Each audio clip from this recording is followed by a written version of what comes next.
De tanto ver triunfar as nulidades, de tanto ver prosperar a desonra, de tanto ver crescer a injustiça e de tanto ver agigantarem-se os poderes nas mãos dos maus, o homem chega a desanimar-se da virtude, a rir-se da honra e a ter vergonha de ser honesto.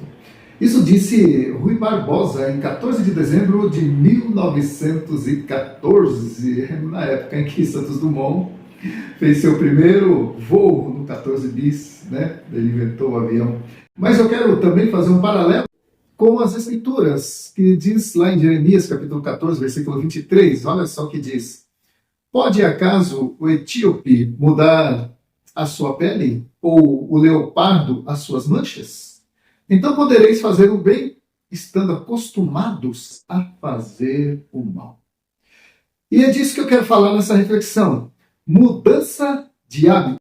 Vamos lá então?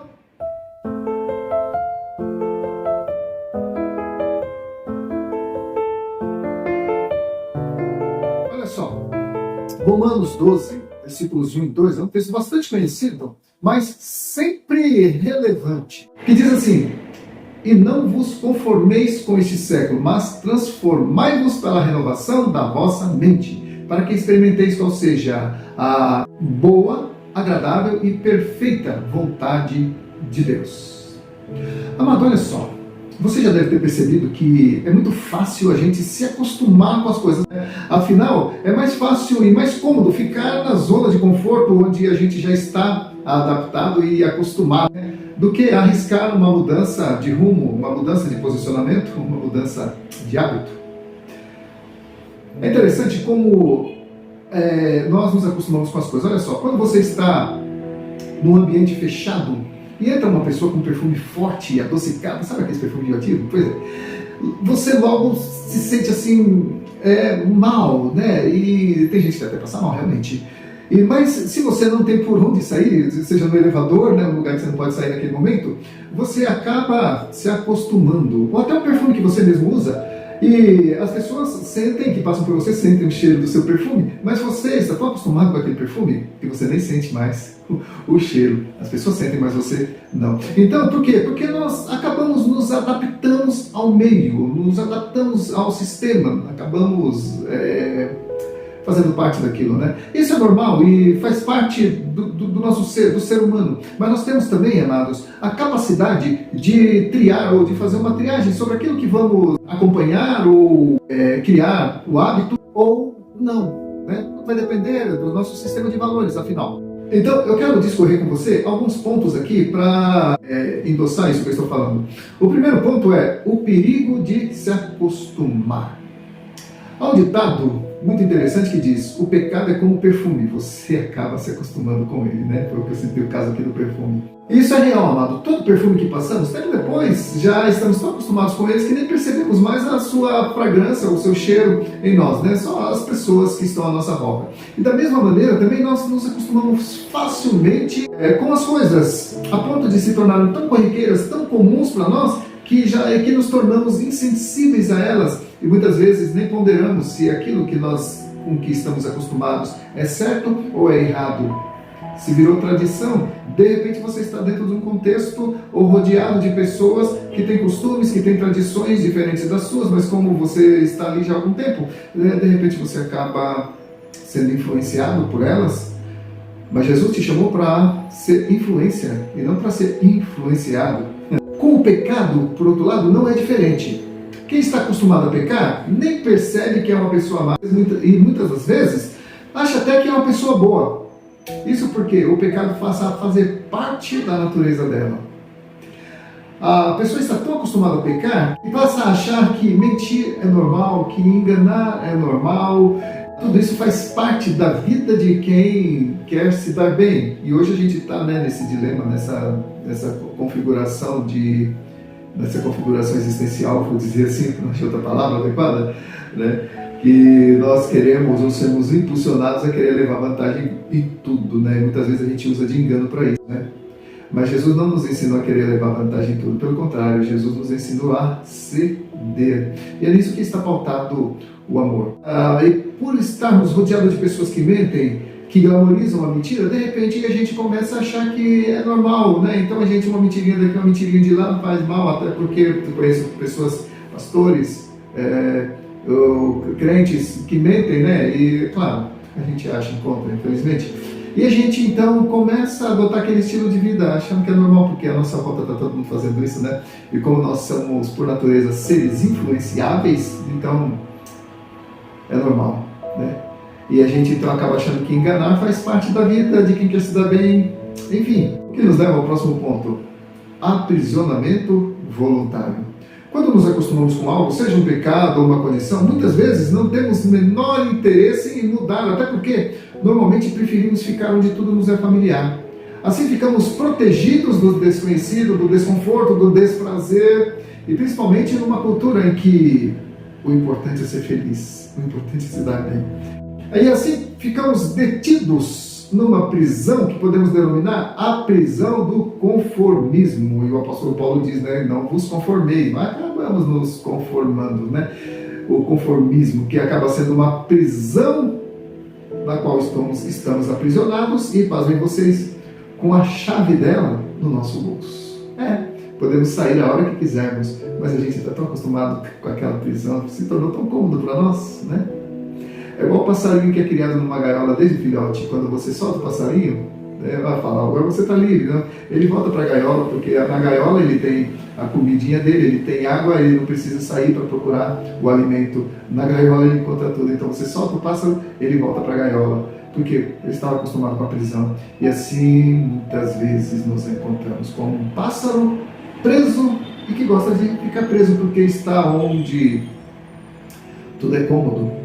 Ele se esquece de que ele tem capacidade para voar mais alto, ele se esquece de que tem capacidade para se auto-manter, para buscar seu próprio alimento, para fazer por merecer, mas não, ele fica ali cantando dentro de uma gaiola, porque sabe que o alimento vai chegar até a boquinha dele, ele sabe que a água vai chegar, e aí então ele vende a sua liberdade em troco de alpiste e água, sem saber, sem perceber que ele pode voar mais longe, mais alto e ter uma vida mais independente. Enfim, a semelhança de um pássaro engaiolado, nós ficamos aprisionados, né? Jesus disse certa vez para os judeus que haviam crido neles o seguinte: se vocês permanecerem na minha palavra, sois verdadeiramente meus discípulos e conhecereis a verdade e a verdade vos libertará. Responderam-lhe: somos descendência de Abraão e jamais fomos escravos de alguém. Como dizes tu, sereis livres? Replicou-lhe Jesus: em verdade vos digo, todo aquele que comete pecado é escravo dele, ou seja, é escravo do pecado. O escravo não fica para sempre na casa, o filho sim fica para sempre. Se o filho, pois, vos libertar, verdadeiramente sereis livres. Esse texto está lá em João 8, 31 a 36. Mas olha só, os fariseus ali dos tempos de Jesus disseram que sempre foram livres, nunca fomos escravos de ninguém. Se esqueceram de que foram escravos no Egito, se esqueceram de que foram cativos na Babilônia, se esqueceram que tinha uma história de escravidão. Então, amados, e mesmo na época de Jesus, tinha gente que estava aprisionada pensando que estava livre, né? E foi aqueles com os quais Jesus estava discorrendo sobre isso, sobre essa questão. Na verdade, muitas vezes, nossa prisão não está no presente, mas no passado. Às vezes você não está acorrentado ao presente, mas está acorrentado ainda ao passado. O que nos leva ao próximo ponto: vivendo o presente aprisionado ao passado. Não podemos e nem devemos esquecer o passado, mas também não podemos viver presos neles, né? Porque o nosso passado faz parte da nossa história, não é verdade? Então, eu costumo dizer, eu sou de um temperamento melancólico, então o melancólico ele gosta de ficar debruçado no passado, com saudade do passado. E a gente precisa dosar isso aí, né? Temos um passado, temos uma história, de vez em quando é bom a gente olhar para ele, mas a gente não pode morar lá, né? A gente não pode ficar o tempo todo olhando para o passado, porque isso vai comprometer o nosso presente e o nosso futuro também. Então, a gente tem um passado, nós temos uma história, que de vez em quando é bom a gente dar uma recordada para saber de onde viemos e onde estamos e para onde vamos, não é verdade? Então, nós não podemos esquecer o passado, mas também não podemos viver preso nele. Veja como exemplo, né, Israel, estava tão acostumado com a vida de escravidão no Egito que, mesmo libertos de lá, qualquer problema que surgia ali no deserto, né, a caminho da terra de Canaã, eles se sentiam saudades da cebola do Egito, dos alhos silvestres, dos melões, dos pepinos. Esqueceram-se apenas do preço que pagavam por tudo aquilo, né? Eles se lembravam das cebolas, dos alhos, dos melões do Egito, só não se lembravam do preço. Ouça o que diz em Números, capítulo 11, versículos 4 e 5. E o populacho que estava no meio deles teve desejo da comida dos egípcios, pelo que os filhos de Israel tornaram a chorar e também disseram: quem nos dera comer carne? Lembrando-nos dos peixes que no Egito comíamos de graça, dos pepinos, dos melões, dos alhos silvestres, das cebolas e dos alhos. Eles sentiram saudades de tudo aquilo que lhes era familiar e satisfazia o corpo, mas se esqueceram do preço que pagavam pela comida que comiam. A liberdade deles era o preço. Quando nos conformamos com o erro, nós perdemos os parâmetros da justiça divina, estabelecemos a lei da vantagem indevida, ou seja, de repente o que é justo para nós é injustiça para Deus. E nós estamos vivendo hoje a era do coitadismo, do vitimismo, né? Estamos sempre nos vitimizando e nós estamos desconstruindo valores da nossa vida por conta disso, né? Então, quando nós perdemos o parâmetro da justiça divina ou das escrituras, nós estabelecemos então para nós a cultura da vantagem a qualquer preço, o que nos leva ao próximo ponto. O que faria Jesus se visitasse sua igreja hoje sem te avisar? Eu fico imaginando, né? Quando Jesus expulsou os comerciantes do templo, ele causou um grande desconforto, tanto nos que compravam quanto nos que vendiam. Afinal, já fazia tantos anos que aquilo acontecia que ninguém mais se importava se tudo aquilo era certo ou se era errado. Era cultura, virou um costume e que ninguém mais se importava se era. Mas Jesus não estava acostumado com aquilo, pelo contrário, ele se indignou. Veja o que diz em João capítulo 2, versículos de 3 a 16, diz o seguinte: quando já estava chegando a Páscoa judaica, Jesus subiu a Jerusalém no pátio do templo e viu alguns vendendo bois, ovelhas e pombas e outros assentados diante da mesa trocando dinheiro. Parecia uma feira, né? Um mercado.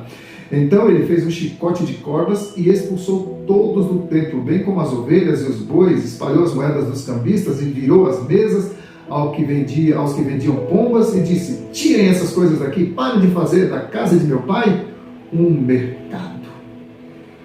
Olha só, mano. Jesus, ele não era fariseu, ele não era um sacerdote, ele não, assim, humanamente falando, ele não tinha uma autorização institucional para fazer o que ele fez, expulsar pessoas de lá. Mas os que tinham essa prerrogativa não faziam, estavam tão acostumados e eram coniventes. Acho que eram eles que promoviam tudo aquilo. Mas Jesus, ele tinha zelo pelas coisas de Deus, ele não estava acostumado a misturar o santo com o profano, então ele se indignou, fez um chicote e foi lá. Tanto é que isso causou também alguns desconfortos para ele, né? Que as pessoas começaram a falar: peraí, quem é você que faz isso aí? Que faz uma coisa dessa? Estamos tão acostumados já a fazer essas coisas aqui no templo e vem você com esse chicote e faz essa bagunça toda e tudo? Jesus não estava acostumado com tudo aquilo. E nós hoje, amados, será que nós, vendo o mundo à nossa volta, nós estamos acostumados com tudo que está acontecendo? Ou a gente está aqui para ser sal e luz, para fazer a diferença? Porque dos dois amados, ou nós fazemos a diferença nessa geração, ou nós somos consumidos por ela sem fazer diferença nenhuma. É quando o sal perde o sabor. E Jesus disse: olha, se o sal vier a perder o sabor, não vai prestar mais para nada, a não ser para ser pisado pelos homens. Meu Deus, isso é forte, hein? Então, amados, concluindo, quando nos acostumamos com a corrupção à nossa volta, começamos a achar tudo normal e, de repente, não damos mais a devida importância a isso. E o pior é que, sem perceber, acabamos fazendo a mesma coisa achando que é certo. Afinal, todo mundo faz, não é assim? Ló, sobrinho de Abraão, viveu tanto tempo no meio dos moradores de Sodoma que se acostumou. E o que no início era estranho para ele, acabou se tornando normal para ele e para sua família.